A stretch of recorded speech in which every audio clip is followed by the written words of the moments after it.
Adalah dental unit ya untuk kursinya. Nah, next Pak.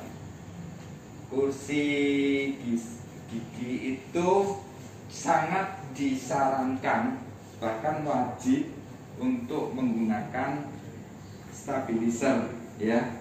Stabilizer itu untuk menstabilkan suplai listrik supaya tidak terjadi naik turun. Nah, karena ketika suplai listriknya naik turun itu akan sangat berpengaruh sekali terhadap komponen yang ada di dalam dental unit tersebut. Sekarang dental unitnya kan sudah pakai elektronik ya, banyak modul-modul yang mungkin lebih riskan ya jika terkena suplai listrik yang naik turun. Makanya disarankan atau wajib untuk menggunakan stabilizer ya.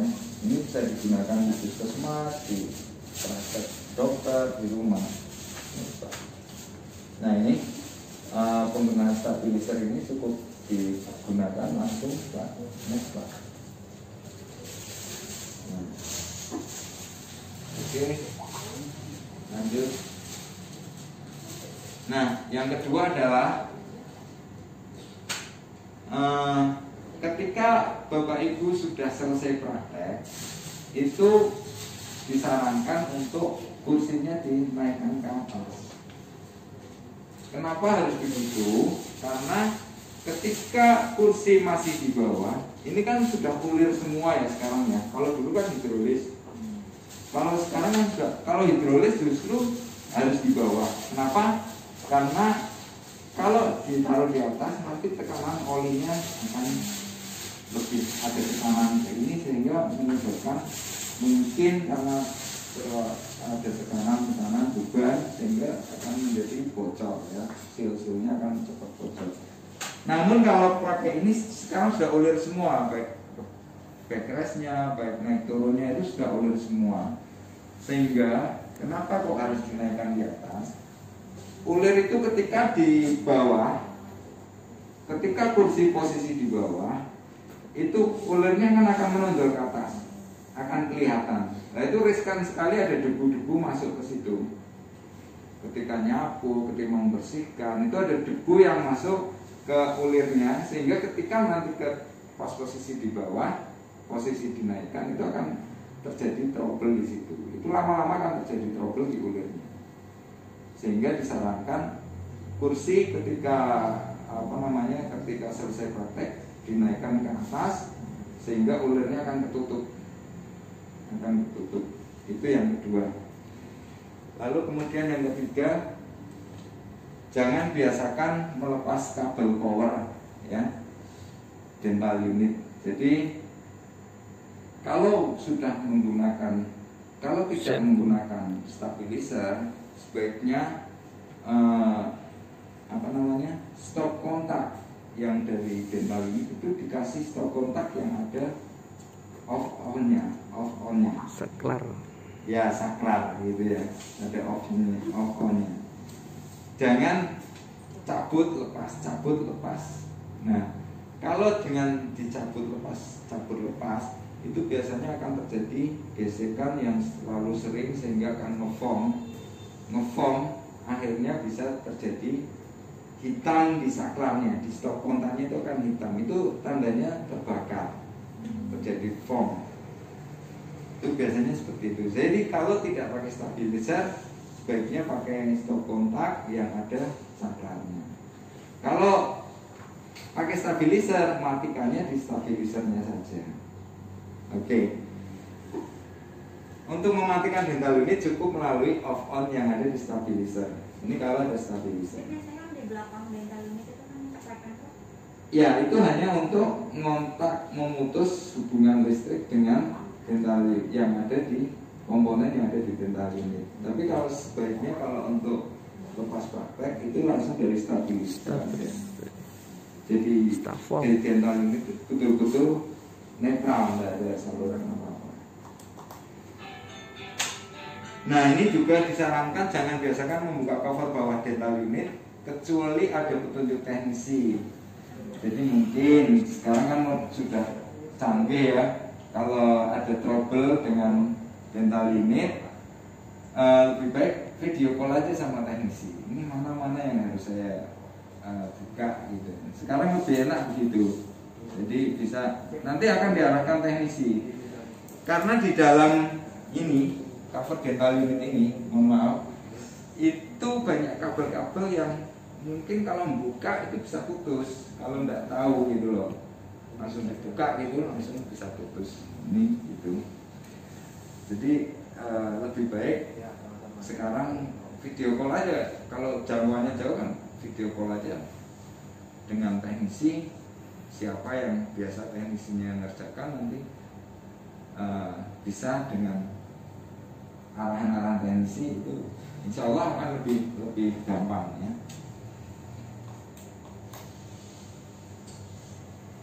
Tunggu posisi kursi selesai melakukan perintah kerja. Jadi maksudnya gini, ketika sekarang kan kursi kan modelnya ini pakai pad semua ya, pakai pencetan semua ya, atau pakai ini ya.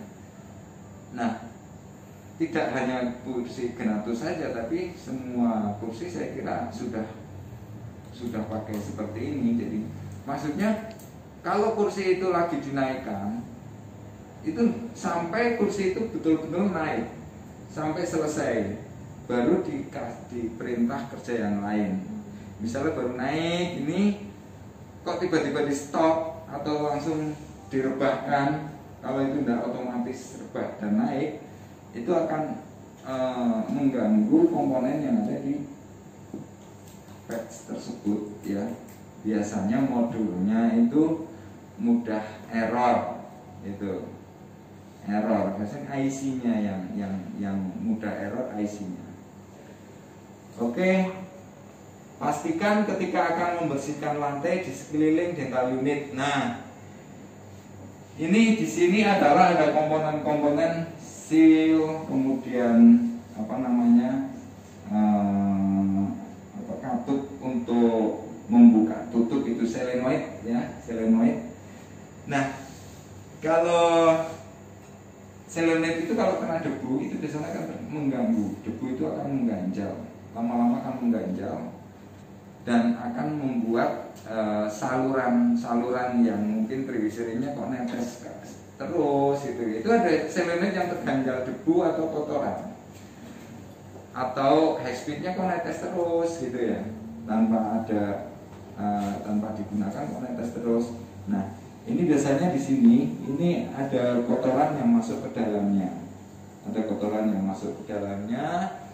lalu kemudian kalau mau membersihkan ini sebaiknya diangkat aja, dinaikkan ke kursi atau dibungkus dulu. Nah, ini biasanya hal-hal yang seperti ini tidak diperhatikan ya. Sehingga mungkin kalau di sini kan jangkauannya agak susah, agak jauh gitu, susahnya agak jauh dengan teknisi kami ya, karena teknisi kami di Banjarmasin gitu. Jadi lebih baik awal dilakukan seperti itu. Next Pak. Untuk develry unitnya, nah ini jangan terlalu sering menggunakan ini. Kalau dental unit yang ada pad controlnya, itu jangan terlalu sering menggunakan ini, karena kalau lebih baik menggunakan yang manual yang ada di samping dental unitnya, kursinya itu sandarannya, atau yang ada di kaki. Ini biasanya kalau terlalu sering digunakan ini akan aus tipis ya, apalagi kalau dokter suka memelihara kuku gitu ya, itu akan aus. Ini spare partnya mahal soalnya. Lebih baik pakai yang jangan, ya boleh digunakan cuma jangan terlalu sering. Apalagi kalau habis kena cairan apa, egenol, TKF, itu cepat sekali membuat ini aus. Nah, ini high speed handpiece itu wajib dikasih pelumas, diberi pelumas. Kenapa? Karena kalau tidak dikasih pelumas itu pasti akan lama-lama akan kering gitu. Nah, putaran high speed ini kan 400.000 rpm atau 350.000 sampai 400.000 rpm. Ini pun harus pelumas yang memang diperuntukkan untuk high speed, low speed ya. Jangan sampai menggunakan oli signal ya. Itu partikelnya nggak ini, butuh partikel yang halus di oli tersebut.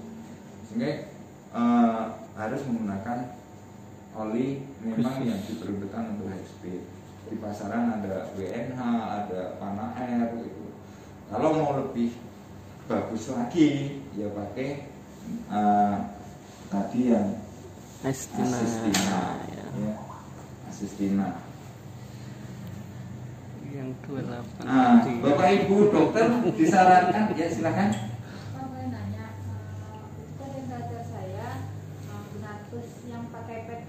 Yeah. Nah itu yang injakannya itu kalau kita pencet yang untuk naik itu sering error, nggak bisa full naik sesuai keinginan kita gitu. Itu kenapa ya Pak? Itu setelannya, settingan awalnya itu mungkin harus di setel lagi, harus di setel ulang. Tapi di lainnya nggak ada yang masalah tuh, cuma naik turun. Pokoknya posisi naik turun sering error itu nggak full sesuai. Misalnya kalau akhir-akhir terakhir kita bersihkan itu kan mau yang paling tinggi kan itu nggak bisa full. Nggak bisa full. Oh itu berarti settingannya ya. Jadi masih teknisi yang. Iya. Nanti kalau pas teknisi sini Mas Barnabas diagendakan ya, di note Pak. Disarankan Bapak Ibu boros menggunakan bor ya. Kan itu. Preparasi itu harus ditempelkan saja. Kalau sampai ngekan gini, itu akhirnya korbannya di cartridge-nya. Nah, sekarang milih cartridge-nya yang sering ganti. Setiap selesai praktek disarankan untuk dibersihkan dengan cara disemprot hingga kering. Ya. Jadi kenapa kok harus dihabiskan airnya? Ya, disemprotkan hingga kering. Ya. Karena kalau triwisiring itu biasanya kalau airnya kalau habis praktek tidak dibersihkan, tidak disemprotkan sampai habis, itu nanti akan mengendap di air, akan tersimpan di daerah sil-silnya itu. Nah, sil-silnya itu akhirnya akan berkarat, akan mengganjal si silnya itu. Nah, itu yang biasanya triwisiring saya kok netes terus gitu loh. Itu pirnya akan terganjal itu kotoran yang ada di situ. Kalau netes terus itu biasanya ya kita solusinya cuma dibersihkan dalamnya, dilepas, dibersihkan dalamnya. Cuma memang harus hati-hati sekali ketika membersihkan triwisiring, karena ketika pernya dilepas dia akan melepas per yang ada di dalamnya itu. Kalau pernya hilang sudah susah. Untuk water unit, penggunaan saliva dan suction setelah dilakukan pemakaian sebaiknya saliva suction jangan terburu-buru diletakkan pada dudukan. Tunggu sekitar 5-10 detik hingga terdengar suara yang halus gitu. Jadi suara halus itu artinya kotoran yang ada di dalam selang yang suction itu sudah habis. Air sudah habis, semua sudah habis ya. Jadi tujuannya itu karena jika masih bunyi keras kok langsung dimasukkan, itu kotoran tersimpan di dalamnya. Nah, itu bisa membuat buntu, bisa membuat nanti akan bau gitu ya. Kotoran-kotoran bekas darah dan lain-lain. Itu nanti ketika belum sampai di penampungan sudah itu akan bau gitu loh. Akan terasa ada apa bau-bau yang nggak enak, sehingga dibutuhkan untuk sampai betul-betul habis, sampai suara suction itu halus ya. Nah, ini filter suction dan saliva diwajibkan untuk selalu dibersihkan setelah selesai praktek atau setelah melakukan pengerjaan operasi scaling yang besar. Jadi filter suction itu ada di bawah tempat kumur.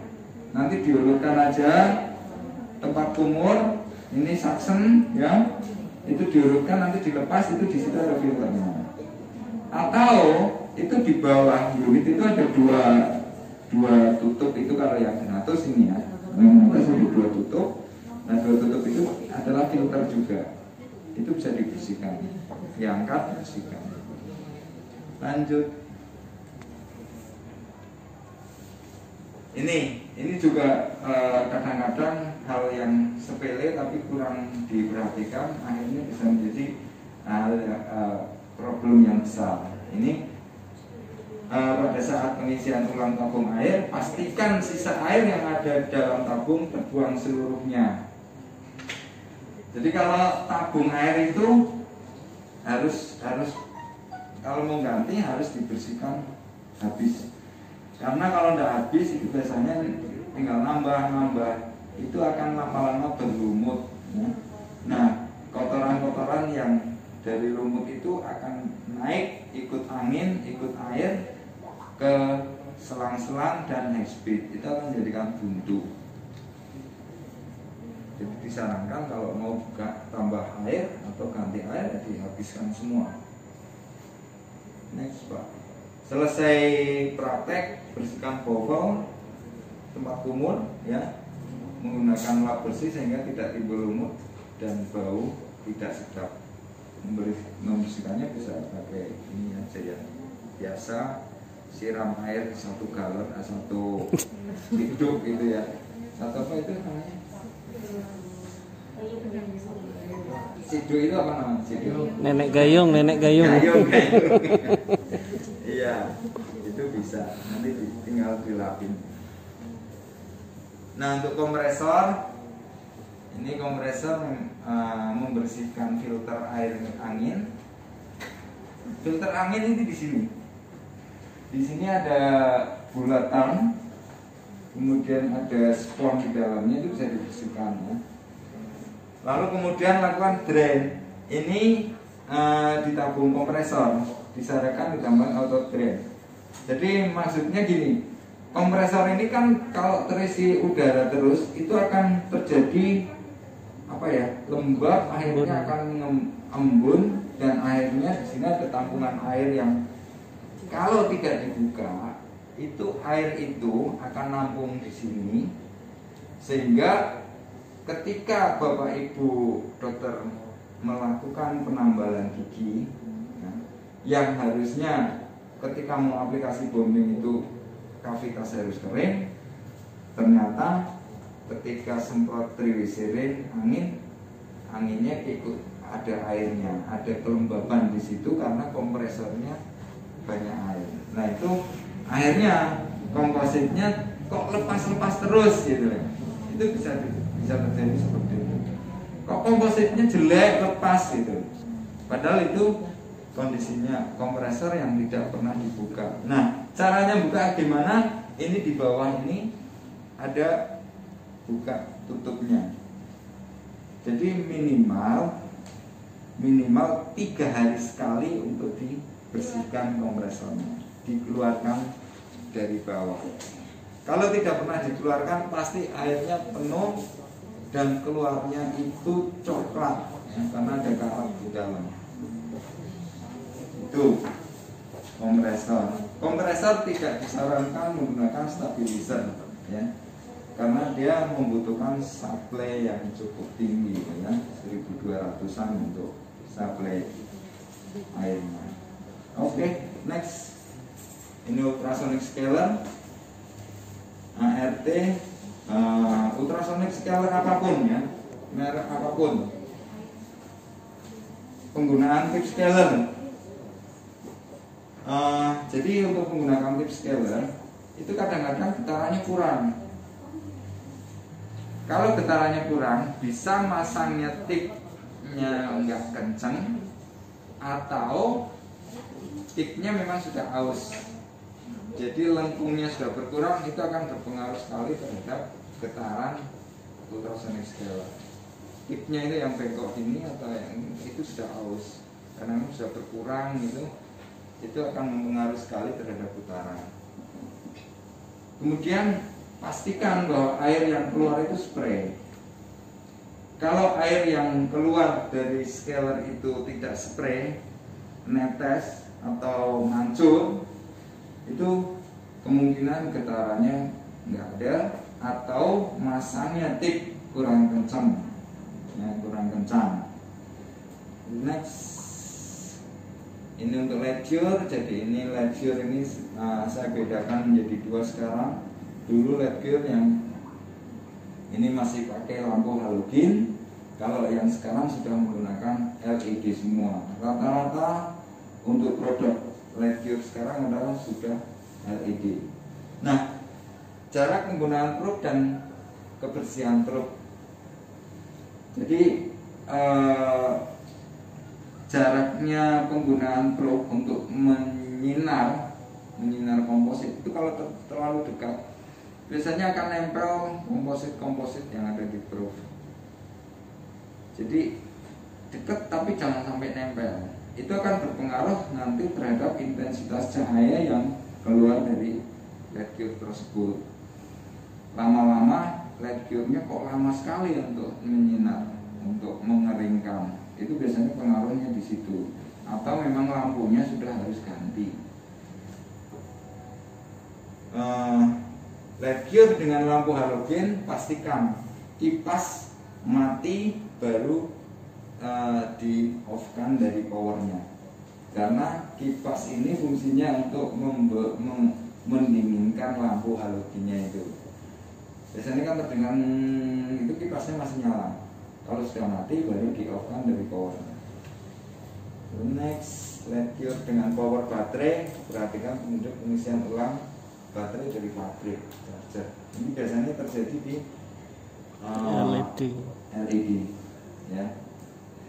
Sebenarnya cukup sederhana. Itu adalah sharing beberapa peralatan untuk perawatan ringan yang bisa Bapak Ibu lakukan di praktek di klinik Bapak Ibu. Ya, saya kira itu yang perlu saya sampaikan dan mungkin ada pertanyaan. Ya. Mau bertanya Pak, kalau misalnya ada komposit yang nempel di probe-nya itu tadi, itu untuk pembersihannya gimana Pak sarannya?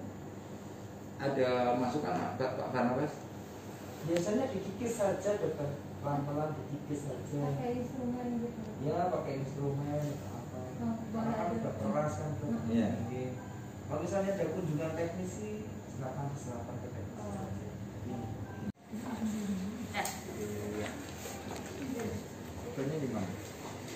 Fotonya kita di sini biar tetap duduk di sini. Oh, Dari sana. Kita siap fotonya. Duduk aja di sini ya. Duduk. kita ada launching produk baru ya, launching produk AKL, AKD ya, yaitu dengan teknologi yang diciptakan oleh anak-anak bangsa dari Kubra Dental ya, dari teknisi kami, itu namanya produk Summit. Nanti akan di-share videonya. Jadi kita juga sudah punya perencanaannya mulai dari perencanaan material atau bahan reagensi untuk 2022 dan 2023. Karena 2023 ini juga di bulan ini kami diminta untuk mengikut anggarannya. Jadi kita minta langsung di 2 tahun berdua. Kalau ada usulan tambahan untuk alat-alat kesehatan, alat kesehatan gigi dan mulut, kami tidak bisa menjanjikan juga kalau anggarannya tersedia, kami infokan, kami sebutkan dan skalanya prioritas nanti tergantung kepala dinas